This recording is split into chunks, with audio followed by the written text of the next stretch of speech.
Hello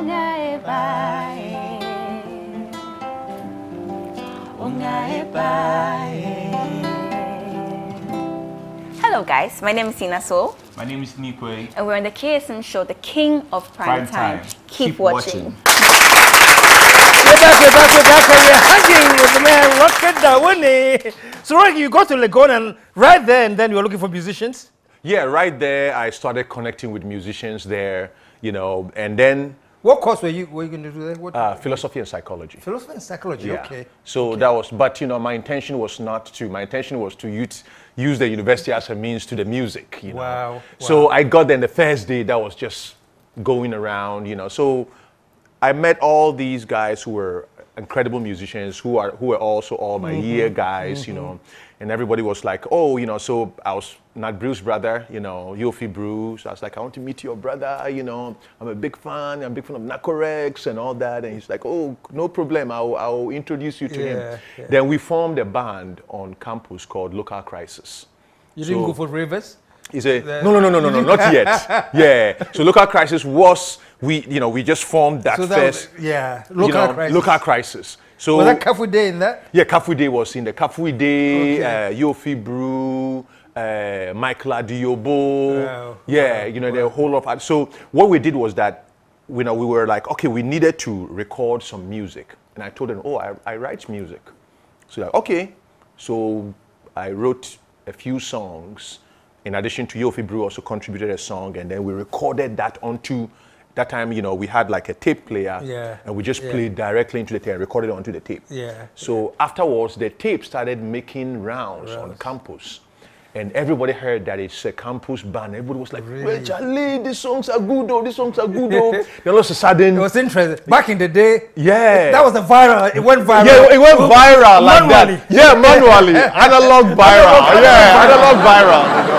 Everybody was talking about, so immediately, people who were booking the whole weeks were like, oh, you know, Local Crisis, you know, we're going to book you. So the whole weeks, you know, Sabah and all that, they started booking us for. And then I remember one of our first shows was Western Diamonds were coming to play in Legon. And I didn't even remember till I recently saw Akable. Okay. Akable from Akable. And at that time, he was actually part of them. So he was telling me that he saw me the first time there. Yeah, and I remember, I think it was Commonwealth Hall. You know, so they had played, and they said, oh, a university band that's going to play with them, and we got on stage, you know, and you can imagine. The energy, we were just, the vim, you know. So we started, and then from there, they booked us for another whole week. Okay. And around that time was when they were also doing the PAFAM, the big event that we were doing at the Trade Fair Center. So one of them had like all the top artists in Ghana playing, Kodwenchi and everybody. So we're like, you know, we have to go and play this, because if we want people to know who we are, that's the platform. That's the platform. And by then too, you know, I was also following Roots Anabo, Chikale, Kente, because Kente were also kind of like the youth band, campus band, so they were like my idols, you know, like starting, you know, so I was like, okay, I wanted to be like Freddie Van Dyke, you know, I loved Freddie singing, you know. So on the day of the event, so this story, every time I tell people laugh, you know, because we had no idea how concerts were booked. So me and my group, we put on all our costumes, our everything, our guitars. We showed up there. You know, we went to the gate. You know, everybody looked at us like, hey, Namusu here. So University of Ghana, Local Crisis, we are coming to play. And the guy looked at us, he's like, you know, events like this, they book all them. And these are international artists. And then just international. I was not university for the same by now. And so you boring, you reggae different. You know, it's like Kente, it's like this, it's like that. I say, okay, Mumbra maybe meeting my boss. You know, maybe he's also kind of a university alumni. So maybe. You know, he would change, So we went there, he looked at us, you know, he saw our outfits and everything, we told our story. And then he was like, well, you know, I like your confidence. That's what he said, I like your confidence. So what I'm going to do is that when the event is over, I'm going to have you guys climb the stage. When it's over? When it's over. When the last act is done and everything is finished. Because there's slots no day. So this is what he can do. Until we should make sure, say, whilst people are leaving, we'll get on and start quickly. Wow. Wow. We are like, deal done. You know, so we didn't ask for anything, water, whether they pay or we don't care. Wow. We just wanted to be on that stage. Wow. So after everything was done and people were going, we went on stage. And the first time that we played on real electronic instruments. And, you know, our drummer was there, like, looking at the drums, like, we saw the horror in his face, and everyone's like, Charlie, keep the time, oh, don't get creative, just keep the time. The kick is that thing on the ground, and then the snare, that's all, you know. So we rolled into our first song, and we started playing, and all of a sudden, people started coming back. By the time we were done with the show, the place people had come back. Wow. And everybody, we finished, everybody was coming, like, where are you guys from? Who are you? Where are you from? Put your hands together. You know? That's a story, man. Yeah. Wow. Yeah. That's a story, man. Yes. So that was kind of, it was just sheer force of will. You were hungry. Yeah, you I was wanted hungry. it. I wanted it. And I was not gonna let anything come in my way as to, you know, realizing that dream.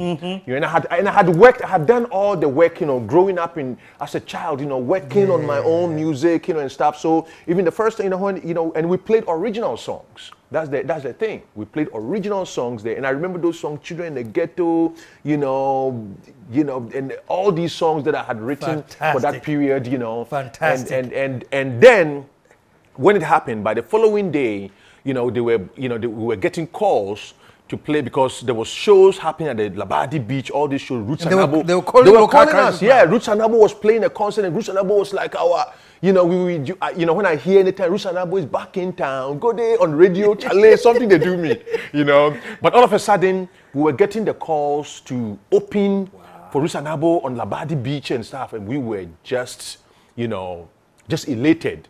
And people were calling us, people, you know, and all of a sudden we drop out, you know, some people like Samson Quain, you know, and all of them were starting to acknowledge our band, you know, we were excited. But at the same time, too, I was like, I needed more. I needed to learn more. You know, I was like, this is good, but I want to, you know, I want to impact beyond Ghana. So right afterwards, I started going to have meetings with a lot of the producers. You know, in Ghana, we have the producers who are the ones that make the records. So I had a lot of meetings. And every time everybody listened to our music, they're like, just say, Nanso, say, oh, high life in Yumbi or Honomo, and I say, Bibia, because so one high life, dear, any Eddie, say, I had see a bit me at home. Yeah.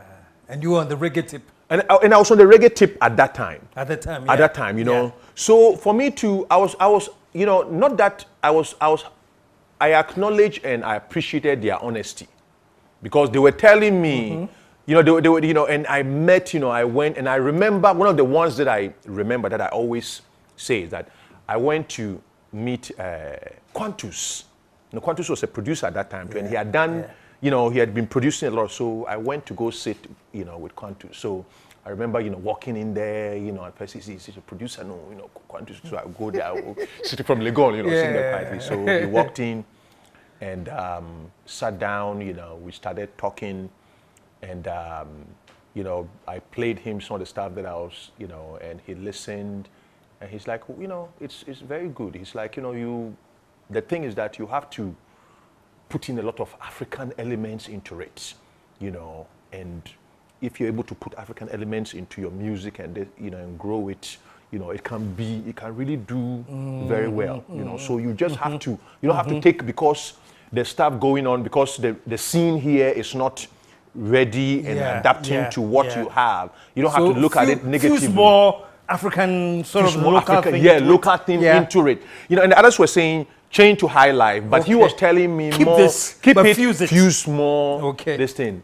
And that conversation, and anytime I see him, I tell him, I'm like, that conversation, when he told me that, it totally stuck in my head. Wow. And I was like, okay, that will be kind of the path, you know. And I understood too, and then he was, you know, honest, you know, like, you know, he by then, you know, he was producing stuff, and he's telling me how the industry was and how difficult it was and all that, you know. So I knew that it was very hard for me to have you know, a local promoter that is going to put my work out. So I had to figure out a way to raise my own capital, start my own label, do everything in my own way if I really wanted to achieve this dream. Wow. So America was where I set my eyes to. First of all, Los Angeles, to go and learn where the hub of music, where all the record labels were, where all the artists were. So you went to Los Angeles with that in mind, that there was a mission to accomplish. A mission to go and there. Los Angeles was going to give you a... Was going to give where I was going to learn, and because I wanted to learn and be on that level. Yeah. You know, I didn't want to,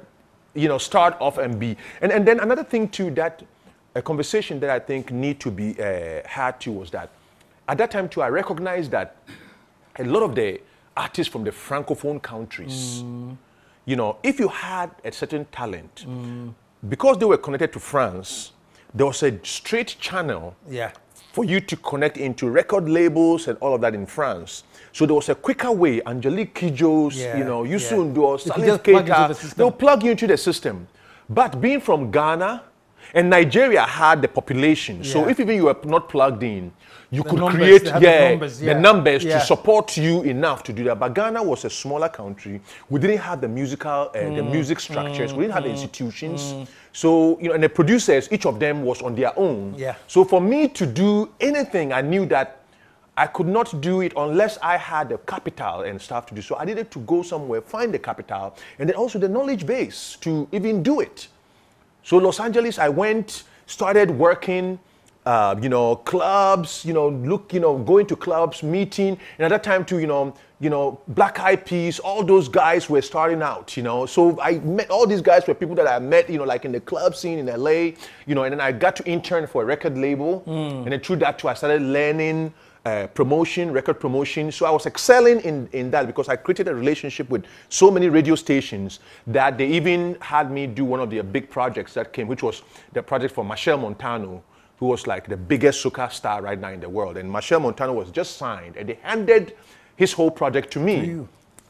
And I did an excellent job with his whole thing, that me and him now have been friends for a long time because I was literally the first person to really help push his music in America. So then I learned the record label thing. So then I started my own record label. So I came to Ghana, called all my friends from Local Crisis. By then I had written my first album, The Movement, you know, which was a solo album. So they backed me and we recorded the album at Ghana Films with Mr. Kwachi, you know, engineering, Jedilaka and everybody. So once the first album was done, the first album got released, and immediately What Goes Around became a very popular song on the advertising cycle when Metro was doing on Talal's advertising. It became very popular, and then the song also got licensed by Atlantic Records, which was a top record label in America, and that really started me off into the next phase. Wow.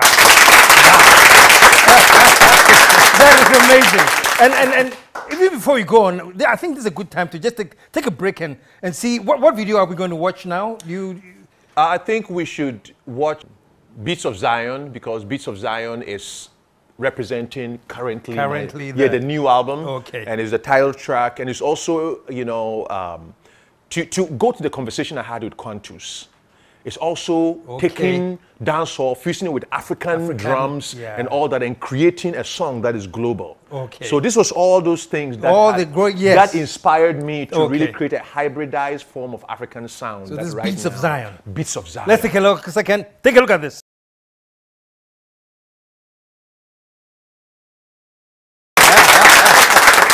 Well, Quantus, wherever you are, man, you know. I tell him every time I see I tell you are the 233. Yeah. So you're just going back home, man. We just did a launch of the album there. It was an immensely successful evening. You know, we had like a lot of people from the diplomatic corps showing up, the ambassador of, you know, Australia, the ambassador of Germany, you know, and, you know, a lot of people who came to really support, you know, in our industry folks, you know. And for me too, it's really a testament that sometimes when your vision is always to strive for excellence, a lot of times you're not part of the competition. You see, and I didn't want to be part of any competition. You wanted to set your own... My own standards, you know. And even if even I'll move a bit forward, when my first album came, Movement, first, you know, became popular radio here. Single was licensed by Atlantic for a compilation called Reggae The Next Generation. So Atlantic Record being a big label, all of a sudden, my name started rolling in the US from my first album. So then I had to, the follow-up album, I came back to Ghana again, you know, started, you know, working, brought my guys together. We recorded Ghana Films, and that's the song, the album, you know, I work with Chasamoa, and a lot of people were involved in that album. You know, Sami Nukpese, you know, Roots Anabo, they were involved in that. So people were now, had seen the potential of the first album, and there was a lot of support when I was recording. And then In Ghana was one of the songs. First of all, the Crusade album was so well received globally because when it came out, there was an independent label in the US that put it out. It got like all throughout the reggae world, the reviews were amazing. And then In Ghana also got licensed by Putumayo, which is what was one of the biggest, you know, brands, you know, for reggae around the world, and it became a very, very, very, very big song. So then I started being booked for the big concerts, reggae concerts. All of a sudden we started getting calls for concerts. So that moved me all of a sudden into a whole different phase of, you know, not because in the US too, on the ground, there's a lot of musicians from different parts of the world. So there's a lot of competition on the ground. And it's very hard. Lots of it. Yeah, it's very hard when you're from another place for even your music to make it through. But because I was playing in Africa, coming back home and all of that, I had the opportunity of using all of that. So it got... That major was a music fusion, man. Exactly. So it got pop, you know, all of a sudden, you know, In Ghana was popular. I started being... But then I started moving further from reggae. When I started getting a bigger reggae audience, I started pushing away from the reggae. And I did an album called Book of Changes. And Book of Changes was when I first, you know, fused Afrobeat, high life, and a lot of other stuff into my music. And I remember at that time when the head of Tough Gong, you know, who had heard my previous album, Crusade, loved the record, so everybody was like, okay, the second, you know, the next record, you know. So when they heard Book of Changes, it's like, wow, you're really brave. That's what they thought, because you all of a sudden created this audience, and then you decide to change all of a sudden to create like an experimental work that has African stuff, you know, gojes and drums and all this works, you know. But I knew that I had to do that early in my career to establish what my sound was.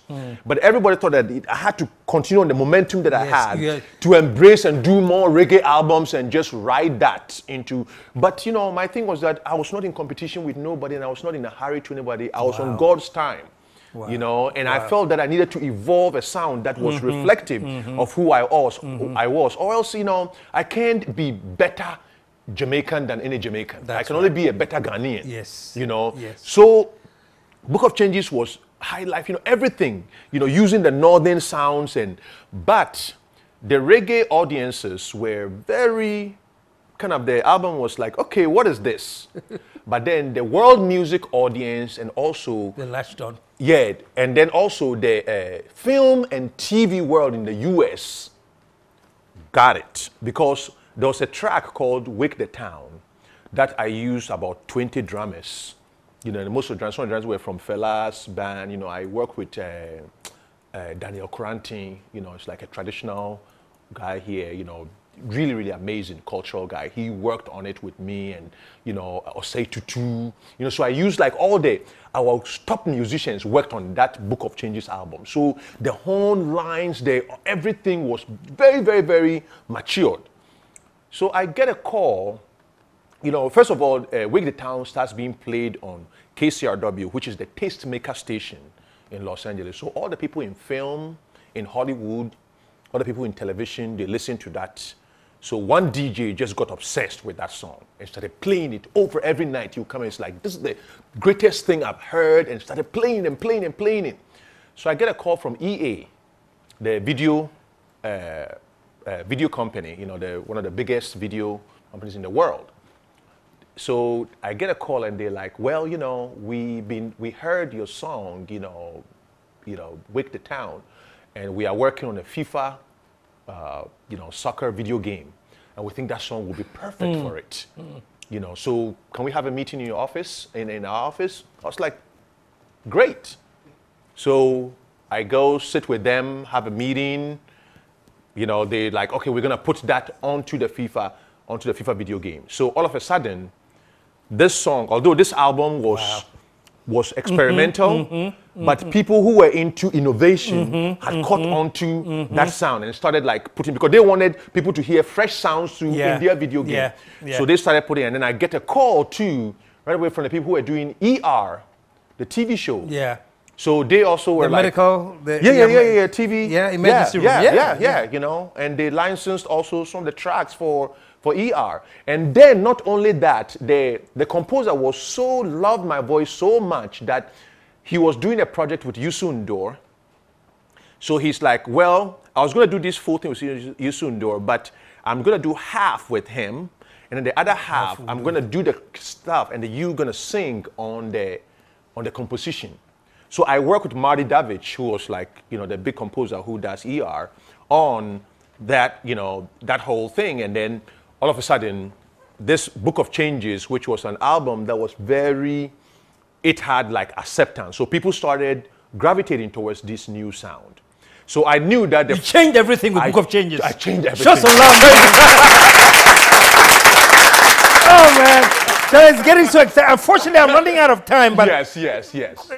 Are you wealthy? I mean, you're playing in the big leagues. The thing is, I wouldn't say yes. No. Because, the thing is that in what I do, because you're an independent artist, everything that you make goes right back into funding your career. Into putting it into your record label, into doing new records, into all of that and pushing it. So you end up a lot of times not really with anything.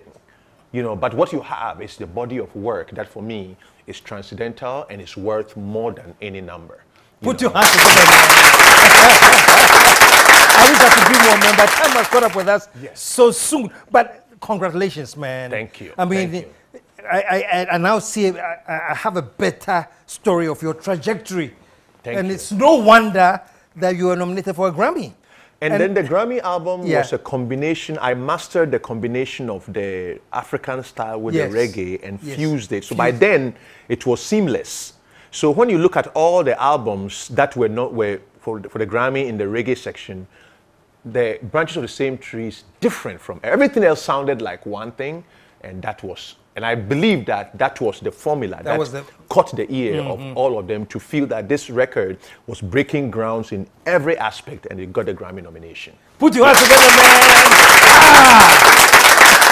Just a quick question. Is it true? And I'm hoping it's true that you sort of moved. You're in Ghana now. I moved back. You moved back. Put your hands together for that. And right now, I'm here. I just signed also to a new management company, that's working in Africa for me. So all my bookings too, and they are based right here in Ghana, Africa One Media. So any local concerts and people can. Can you give it up? Who's One? Yeah, Africa One Media. One Media. Yeah, Africa One Media. So Cynthia Kwaku and Ilombini. All part of I know Ilombini. They're all part of the Africa One Media. Family. So everybody should know that I'm not far out there. You're now in the system. I've always been local, but they say the Madani Fia Koko. Show some love for that, man. I can send 3 different whole series on Rocky and will not still be satisfied, but at least we've got the gist of it, and a truly amazing story.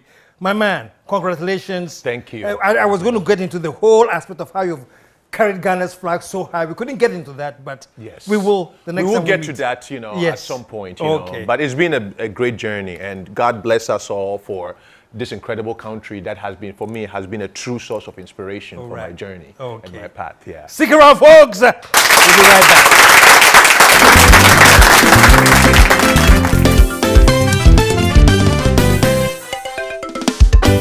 The KSM Show.